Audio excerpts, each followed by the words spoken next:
Kelima, segera bubarkan organisasi Rabita Alawiyah karena organisasi dari para imigran ini sudah bermasalah sejak awal berdirinya pada tahun 1928.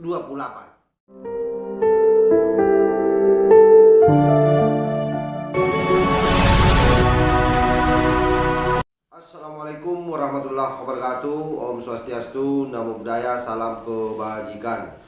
Kembali bersama tahun lagi 9 dari Buta Pandita Lupi Kabupaten Bulukumba. Selamat pagi menjelang siang buat sahabat-sahabatku semuanya dimanapun juga berada. Kali ini ada satu hal yang akan saya bacakan ya. Ini ada tulisan yang hemat saya luar biasa, dan sekali lagi saya berharap sahabat-sahabat semua bisa fokus, karena ini sesuatu yang akan membuat orang yang ada dalam lingkaran ini akan terguncang. Sekali lagi akan terguncang, karena ini sudah serangan yang sangat dahsyat. Ya, kira-kira kayak bom atom lah. Kira-kira kayak bom atom lah di Nagasaki dan Hiroshima kala itu. Artinya guncangannya sangat luar biasa. Oke, saya langsung saja. Jadi judul besarnya tulisan ini, bubarkan Rabita Alawiyah, lembaga rasis pembuat gaduh di NKRI. Nanti sebentar saya sampaikan siapa yang menulis tulisan ini. Oke, saya lanjut. Akhir-akhir ini ada serentetan kejadian yang semakin miris terjadi di negeri ini. Sebagaimana tulisan dan ulasan terdahulu, semua bisa diprediksi dengan logika yang waras bahwa benturan pasti akan terjadi. Manakala suatu kelompok yang merasa paling tinggi rasnya dengan klaim sesat berjuang agama, terutama melalui komoditi nasab Nabi besar Muhammad Sallallahu Alaihi Wasallam, sementara itu negara masih sangat terkesan acuh dan memang tidak peduli, mengabaikan hal yang sangat sensitif tersebut. Entah sengaja melakukan pembiaran sambil terus dipantau perkembangannya, atau bingung mau berbuat apa. Nah, ini bisa juga dia memang bingung, apalagi kan mereka ini cucu Rasulullah. Artinya selama ini teriakan-teriakan mereka mengaku sebagai cucu Rasulullah, tentu negara was-was kalau ini yang mau ditindak. Nah, saya lanjut ya. Terkait kekurangan ilmu atau ketidakcakapan dari oknum pemangku kebijakan yang terkait. Padahal usulan antisipasi sudah kami sajikan dengan cukup detail dalam kajian sebelumnya. Kita semua berharap negara tidak terlambat untuk hadir, karena isu ini sangat sensitif, bahkan bisa mengancam stabilitas keamanan negara. Terlambat hadir bisa berakibat fatal, dan harga yang dibayar tidak akan sebanding dengan segala solusi pasca kejadian. Adapun kelompok tersebut adalah imigran dari Yaman yang mengatasnamakan dirinya Bani Alawi atau Ba'alawi. Mereka keturunan Alawi bin Ubaidillah yang diklaim putra dari Sayyid Ahmad Al-Aba An-Nafat bin Isa Ar-Rumi yang konon hijrah dari Irak ke Hadramaut, Yaman. Apakah itu benar? Jawabannya sudah jelas diulas dengan cukup detail di tulisan-tulisan kami sebelumnya. Catat ya, kelompok ini bernama Ba'alawi, bukan Alawiyin. Karena itu berarti keturunan Imam Ali bin Abi Thalib, suami dari Sayyidah Fatimah binti Muhammad Sallallahu Alaihi Wasallam. Sedangkan Ba'alawi ini masih belum ada pengakuan dari keluarga besar keturunan Nabi secara internasional sebagai keturunan Ali, baik dari jalur Hasan atau Husain. Keduanya adalah putra Ali, penerus Nabi besar Muhammad Sallallahu Alaihi Wasallam. Pertanyaannya kemudian, mengapa dikatakan klaim sesat? Yang pertama, klaim itu berarti sepihak, tidak didukung dengan pengakuan dari keluarga besar keturunan Nabi di seluruh dunia, terutama dari negara asal leluhurnya termasuk Yaman dan apalagi Irak. Kedua, klaim ini tidak memenuhi kaidah nasab yang benar karena catatan Ubaidillah sebagai anak Ahmad bin Isa kosong selama kurang lebih 5 abad, mulai dari abad ke-4 sampai abad ke-9 Hijriah, dan tiba-tiba dicantolkan pada kitab kalangan internal mereka, baik yang ditulis langsung oleh oknum Ba'lawi sendiri ataupun murid dan koleganya. Dan itu kejadiannya pada abad ke-10 Hijriah.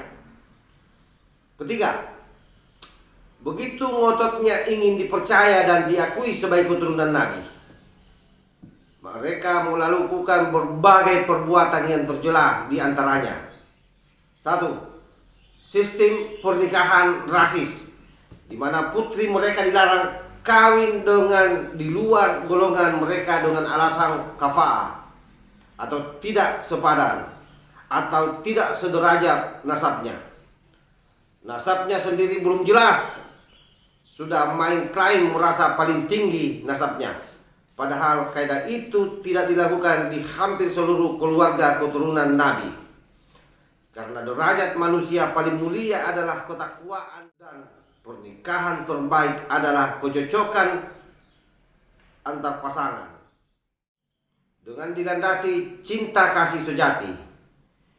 Dalam sejarah, lantaran rasisme inilah terjadi perpecahan antara kelompok Arab Al-Irsad dan Ba'lawi, dan luka itu tetap menggores dalam sejarah bangsa ini selama tidak dihapuskan ajaran sesat tersebut.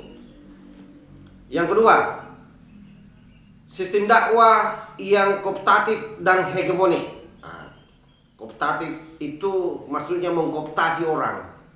Menghegemoni itu artinya berupaya keras bagaimana mendoktrin orang secara habis-habisan. Jadi sistem dakwah yang kooptatif dan hegemonik.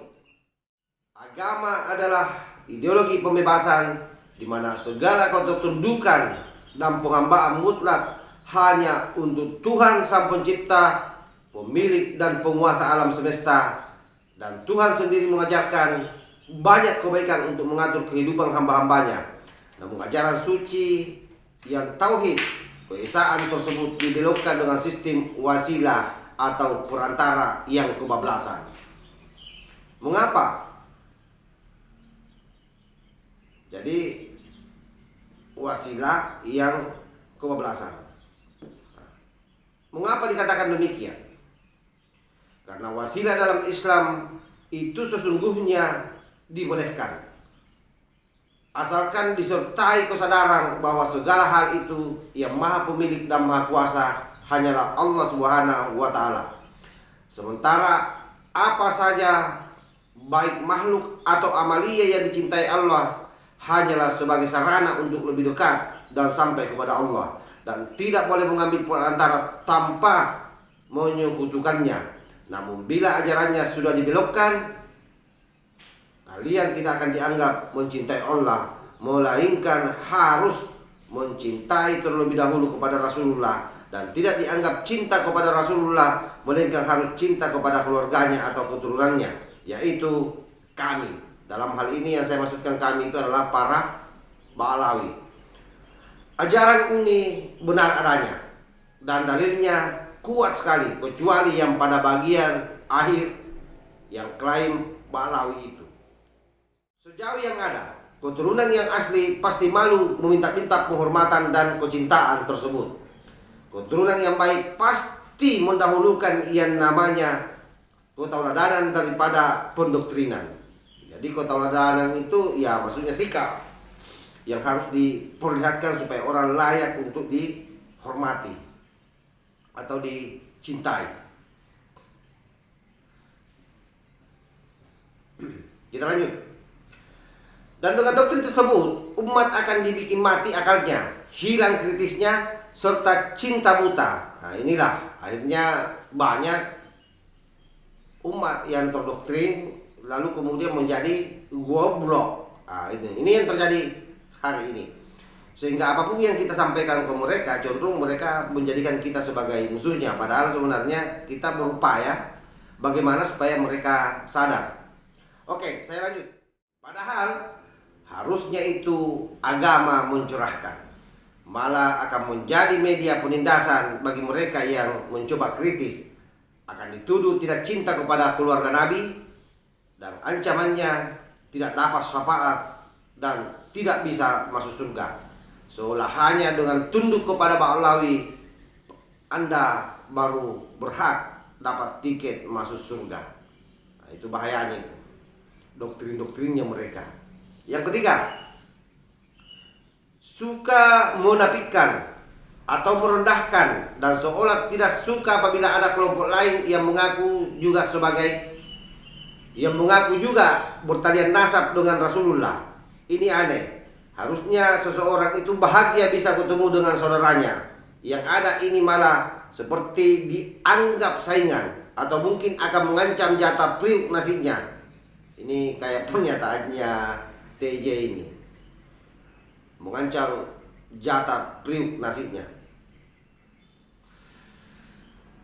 Ini terjadi dengan para keturunan Bali Wali Songo. Nah, ini maksudnya keturunan Wali Songo ini memang dipinggirkan, kan, bahkan dianggap tidak ada keturunannya, dan itu diproklamirkan langsung oleh Jenderal Umat Islam Bung Bahar Semaik. Dan ini terjadi dengan para keturunan Wali Songo atau Kesultanan Nusantara. Sekarang bagaimana kalau dibalik? Yang sudah tersibat internasional gantian menertibkan mereka yang klaim lokal dan sepihak tersebut. Mungkin ini patut dicoba sebagai bagian dari people power pribumi kepada imigran yang arogan. Mengingat negara yang cenderung abai, kadang juga gantian harus dididik oleh rakyatnya. Bukankah kita menganut sistem dari, untuk, dan oleh rakyat? Nah, maksudnya ini sistem demokrasi ya. Yang keempat, mereka gemar mengklaim dan memutarbalikkan sejarah, dan semua itu sudah diulas dalam satu tulisan. Nanti insya Allah kalau ada waktu juga kita akan baca tulisan ini, di mana mereka selalu memutarbalikkan sejarah.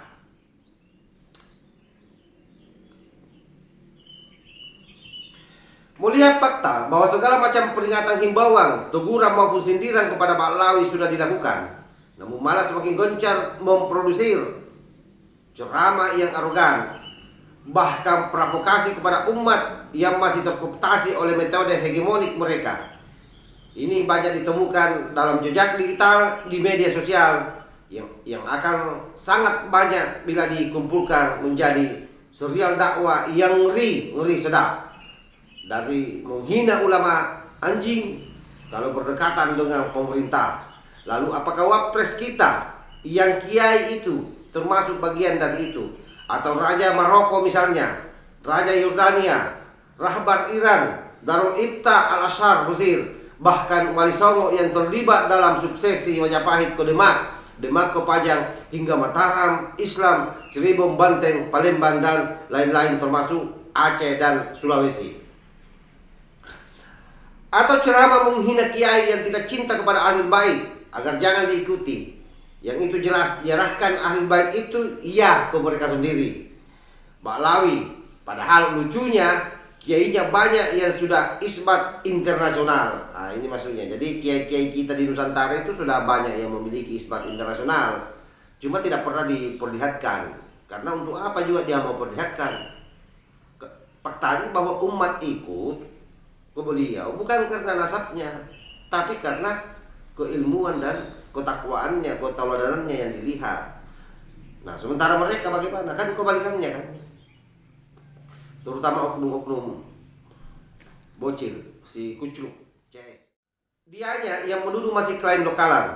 Jadi dia kan masih lokal. Dia kan hanya disahkan di Indonesia atau di Jakarta. Rasanya Sri Mulat kala lucu melihat ceramah-ceramah bodoh dan provokatif mereka. Namun serendah-rendahnya kualitas ceramah apabila ditelan mentah-mentah oleh mereka yang kadung tercuci otak dengan taklid buta, pasti akan mengakibatkan tindakan di luar batas dan akhirnya terjadi rentetan persekusi yang diantaranya: pertama, persekusi dan tindakan anarkis kepada Gus Puat Pleret Jogja yang terjadi pada tanggal 20 Maret 2023.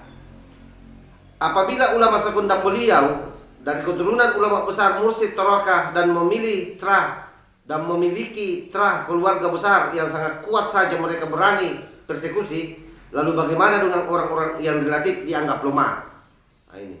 Jadi bayangkan saja sekelas Gus Puat Pleret yang memiliki terah terhadap Wali Songo, sudah ngampil kan beliau, itu mereka berani persekusi. Nah, bagaimana kalau rakyat kecil? Nah, ini bahayanya ini kalau orang sudah terdoktrin. Jadi kebenaran itu betul-betul hanya kebenaran orang-orang yang mendoktrinnya. Di luar daripada itu tidak ada kebenaran.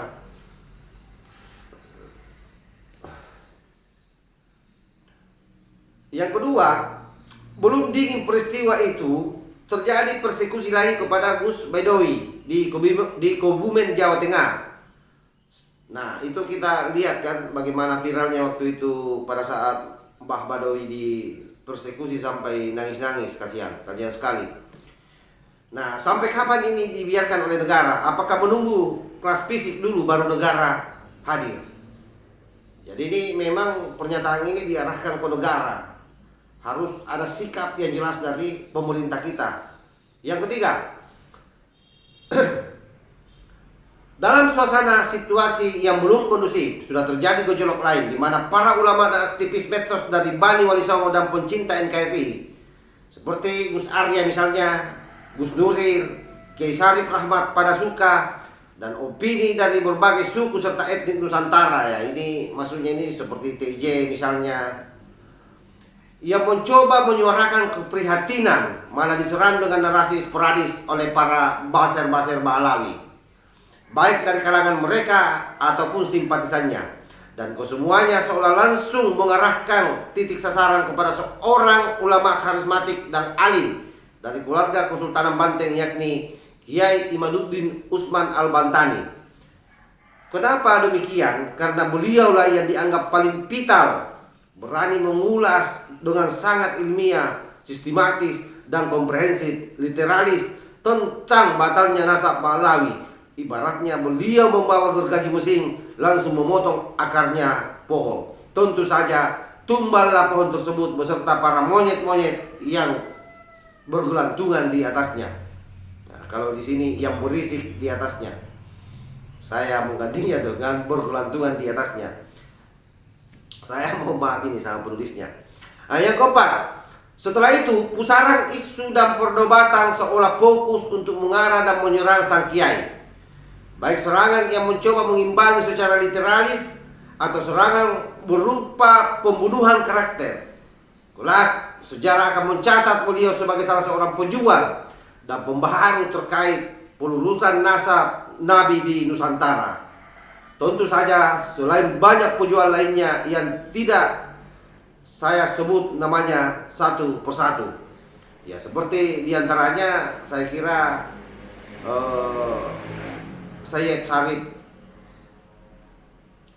Sayyid seperti Syarif Sulfikar ya, Basiban Al-Idrisi Al-Hasani, ayahanda dari penyanyi religi remaja Pepe Sulfikar.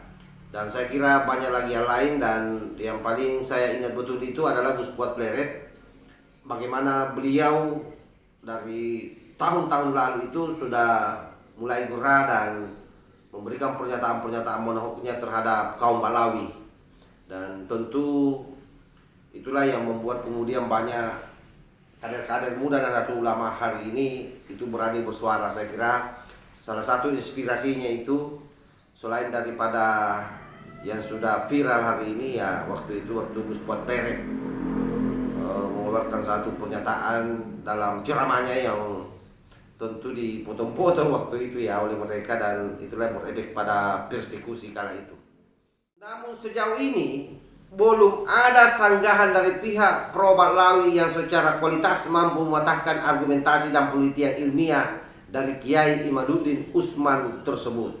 Nah, betul. Jadi memang pada prinsipnya sudah ada juga orang-orang dari Ba'lawi turun gunung untuk mencoba mengkanter narasi yang dibangun oleh Kiai Imad. Tetapi tidak ada satu pun juga yang sampai. Bahkan baru-baru ini ada satu kucluk memberikan tantangan yang dari Bandar Lampung itu. Tetapi apa yang terjadi, dia sendiri yang menantang dan dia sendiri yang mengakhiri tantangannya tanpa alasan yang jelas. Itu saya kira fakta. Sehingga dengan sendirinya kita nyatakan bahwa sampai hari ini memang hasil penelitian dari Kiai Imad tidak terkalahkan.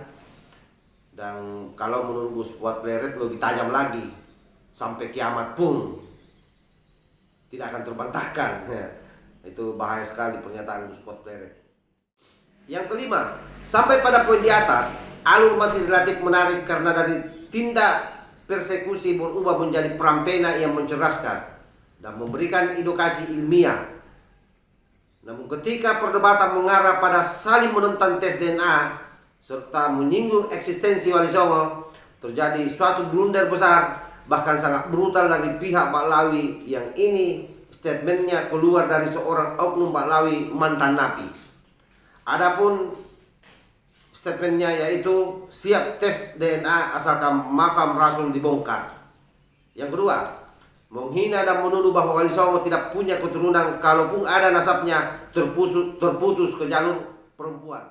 Nah, coba kita ulas satu-satu dari kedua statement biadab dan brutal tersebut di atas. Yang pertama, soal tes DNA asal makam Rasul dibongkar. Ini adalah satu pernyataan yang sangat sembrono dan langsung menjadi santapan banyak pihak karena dianggap sangat kurang ajar. Dan saya kira itu tersebar di YouTube bagaimana pernyataannya. Ketahuilah bahwa tes DNA itu tidak serumit dan senaif yang dihayalkan oknum tersebut. Biar lebih jelas, analoginya begini. Ada seorang kakek yang kaya raya. Semua anaknya tinggal dalam istana yang besar. Dia memiliki 5 anak yang masing-masing menghasilkan cucu. Apabila ditotal sejumlah 25 orang. Ketika dia dan kelima anaknya sudah meninggal semua, maka 25 cucu ini musyawarah untuk membagi rata keseluruhan harta si kakek. Agar menghindari konflik ke generasi ke bawahnya nanti, tiba-tiba muncul seorang pemuda, sebutlah pemuda itu si Pulang. Dia mengklaim cucu dari putra bungsu si kakek, hasil dari perselingkuhan dengan wanita dari daerah terpencil. Karena ngototnya si Pulang tersebut agar dia juga dapat warisan, akhirnya dibawa permasalahannya ke pengadilan. Ternyata si Pulang ketika ditanya tidak memiliki data memadai, baik bukti KTP, KK, buku nikah orang tua, atau menghadirkan saksi nikah siri orang tuanya, sampai bukti foto pernah dekat atau dalam asuhan ayahnya. Yang ada hanya catatan almarhumah ibunya, artinya catatan sepihak saja. Tentu saja hal ini sangat lemah untuk menjadi dasar klaim perolehan hak waris, karena dia kalap, ngoceh di mimbar masjid dan tengah pasar minta diakui. Maka daripada dosa dan terjadi keributan, ditempuhlah tes DNA agar polemik segera diakhiri. Apakah harus dengan membongkar makam kakeknya? Tentu tidak. Cukup dengan semua cucu dites DNA-nya. Hasilnya ke-25 cucu yang berdata rapi tersebut, hasilnya sangat mirip dan dekat hubungannya. Dan si Pulang hasilnya sangat jauh melenceng dari ke-25 cucu tersebut. Analogi ini menggambarkan mana keturunan asli dan mana yang palsu. Parameternya data yang logis dan tes genetika yang akademis. Dalam sejarah tercatat kaum Yahudi dan Wahabi takfiri yang ingin membongkar makam Nabi, baik untuk mengaburkan sejarah, menistakan, atau dengan alasan menghindari kesyirikan. Lantaran inilah dulu NU pernah mengirimkan komite Hijaz pada awal-awal masa berkuasanya dinasti Saud di Hijaz. Ya, waktu itu komisi Hijaz dibimbing oleh Kiai Wahab Hasbullah. Kemudian apakah logis seorang yang mengaku cucu yang asli dari manusia yang mulia bahkan termulia sampai punya niatan seperti itu membongkar makam kakeknya hanya untuk mempertahankan kemuliaan dirinya.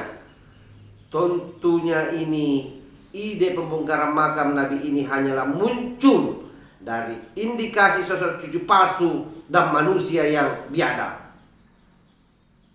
Nanti kita akan bahas khusus selengkapnya terkait soal bagaimana tes DNA dalam satu sesi. Pernyataan yang blunder, brutal yang kedua adalah menuduh nasab Wali Songo terputus.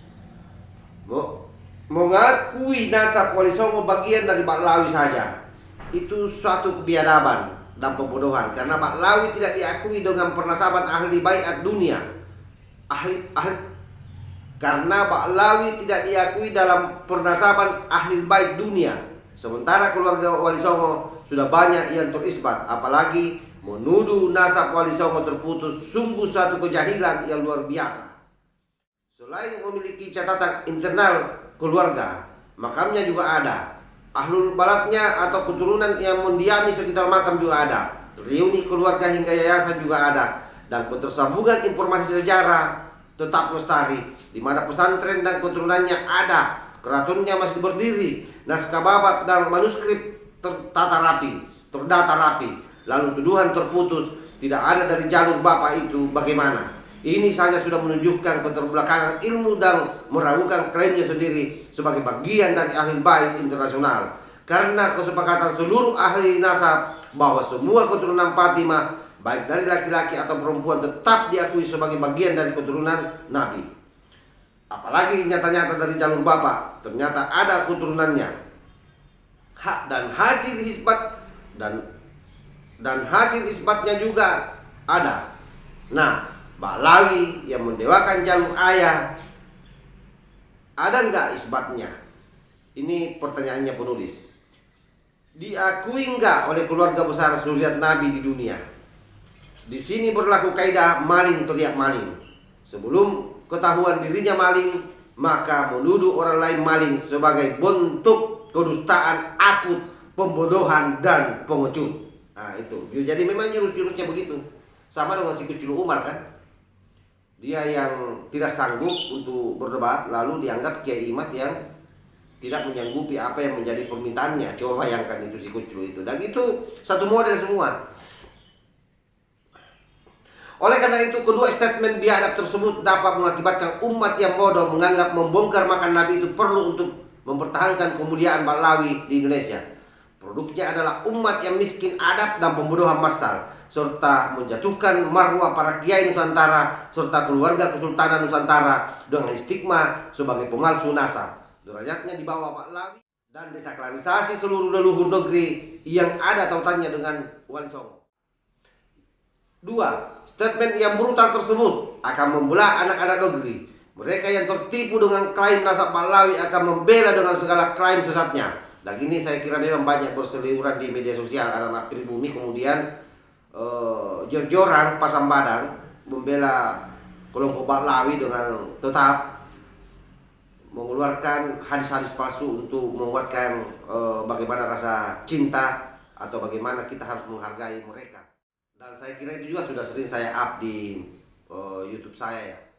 Sementara mayoritas yang merasa bahwa kekurang ajaran tersebut harus dibalas atau dihukum bila memicu kerusuhan massal, mengingat Bani Wali Songo keturunannya sangat besar dan masif di negeri ini, baik yang terkait dengan ratusan ribu pondok pesantren serta keluarga kerabat kesultanan di Nusantara ini. Untuk itu, penulis merasa ini sudah waktunya negara harus menengahi dan menerapkan kaidah pernasaban secara tegas sesuai rekomendasi yang pernah kami sajikan. Karena semakin ditunda, maka negara pada hakikatnya sudah membiarkan potensi kerusuhan sipil di tingkat grassroots. Intinya, semua klaim lokal harus mendapatkan pengakuan dari internasional dan negara menjadi mediator dan fasilitatornya. Ya betul ini.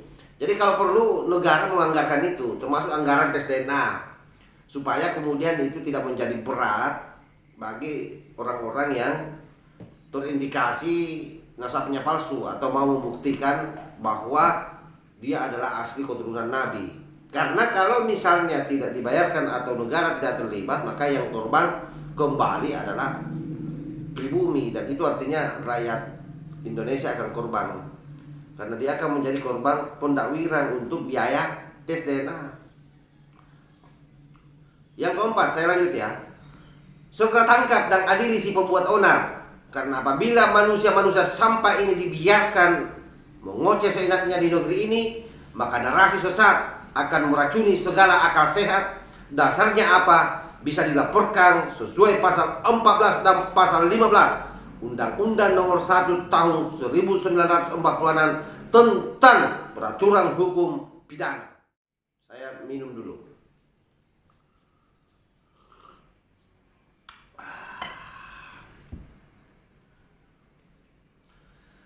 Nah, pertanyaannya kemudian, lalu siapa yang berhak melapor? Bisa pribadi atau lembaga yang merasa sebagai keturunan dan keluarga Wali Songo di Indonesia. Logikanya, nasab dirinya dan datuknya telah dihinakan. Adalah wajar apabila meminta keadilan di depan hukum. Apalagi ini menyangkut kesejarahan yang dimuliakan oleh bangsa ini. Kelima,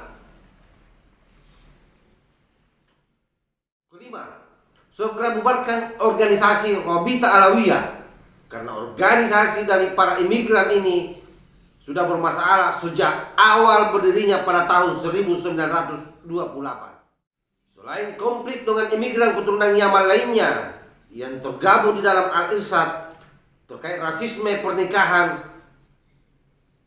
sekarang oknum-oknumnya berani menyenggol sesuatu yang sangat dimuliakan di negeri ini,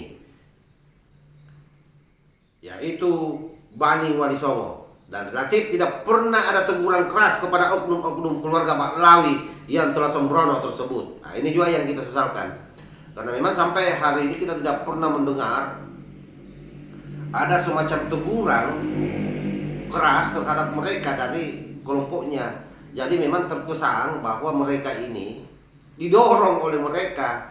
Siapa yang dorong ya boleh jadi siapa di situ di Robita, lalu seolah-olah tutup mata.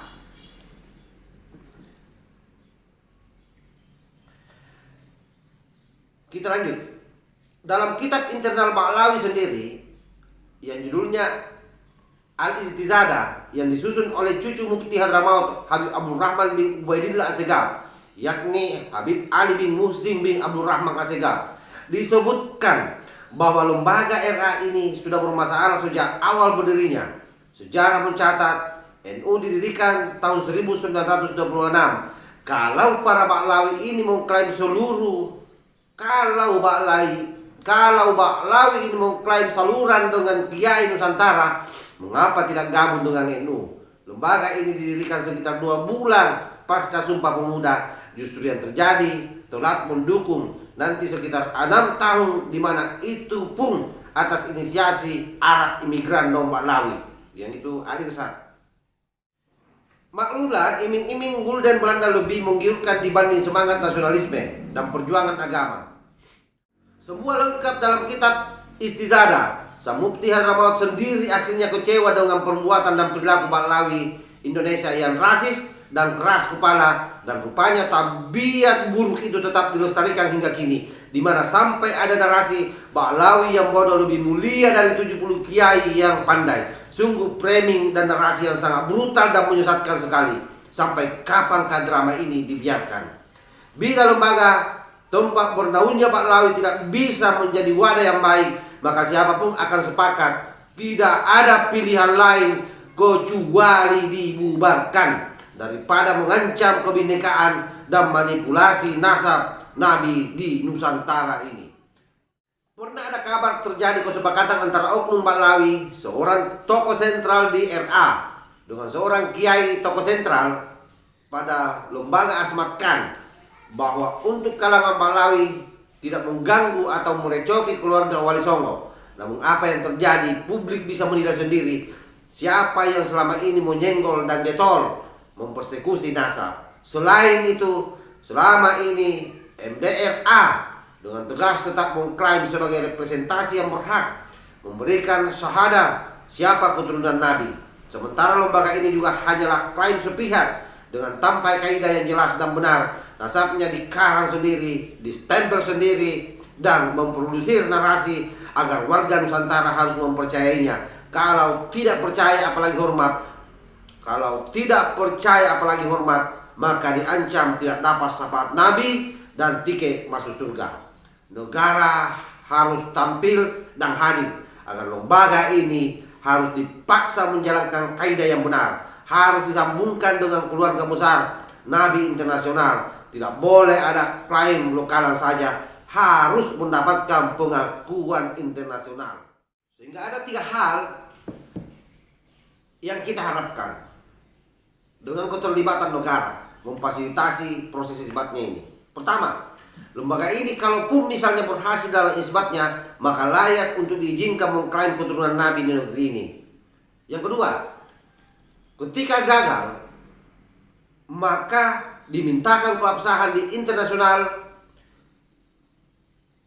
maka lembaga ini harus dibubarkan dan atau dilarang mengeluarkan buku nasab keturunan Nabi Shallallahu Alaihi Wasallam. 3, lembaga ini menolak untuk diajak berkaidah yang benar, artinya tetap ngeyel isbat nasab Nabi cukup di Jakarta saja, tidak perlu di negeri asal leluhurnya. Maka jelas ini pembangkangan dan terindikasi kuat sedang berusaha melestarikan klaim sesat. Maka implikasi logisnya wajib dibubarkan dan dilarang beraktivitas, terutama untuk memberi stempel nasab palsu sebagai keturunan Nabi Shallallahu Alaihi Wasallam. Dunia global sudah terbentuk bahwa setiap gejolak akan segera tersebar masif, dan seluruh warga bangsa Nusantara ini sudah menunggu apa yang akan terjadi selanjutnya.